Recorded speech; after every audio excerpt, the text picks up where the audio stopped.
During a live reality show, the director asked me to call an ex. I pulled up my block list. Which one? As a D-list star known for flings, the chat exploded with hate. The most famous one.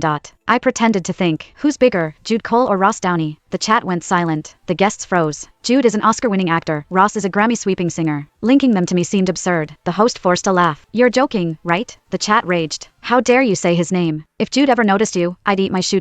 Ross has nothing to do with you. She's just clout chasing. I don't joke. So, I repeated, who's bigger? The chat fell silent once more. Then, all hell broke loose. Our boy is obviously the biggest star. Ross was front row at the last awards gala. You tell me who's bigger? That was only because some second-rate singer stole Jude's seat. The organizers even issued a public apology. For your information, Ross Downey is the nation's top artist. Scalp tickets for the seats outside his concerts go for 20 grand. Think about it. Oh please. Also for your information, a single free ticket to one of Jude's fan meets was resold for an insane price.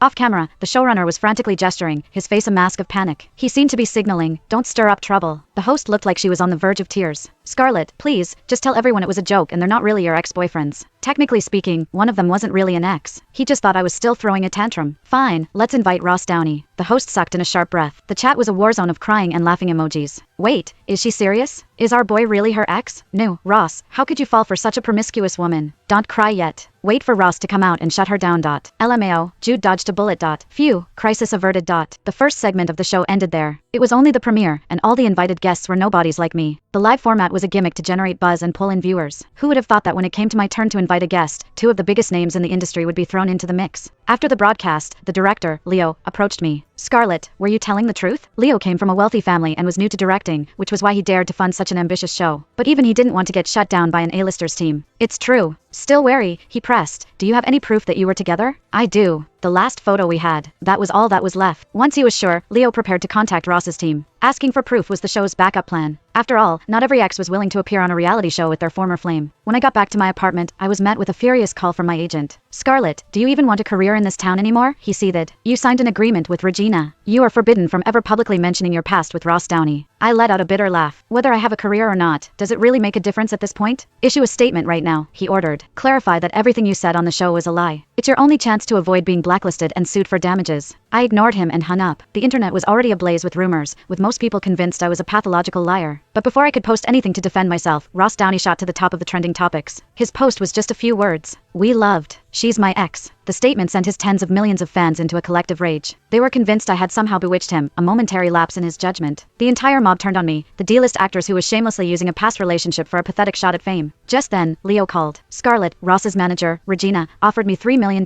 he said.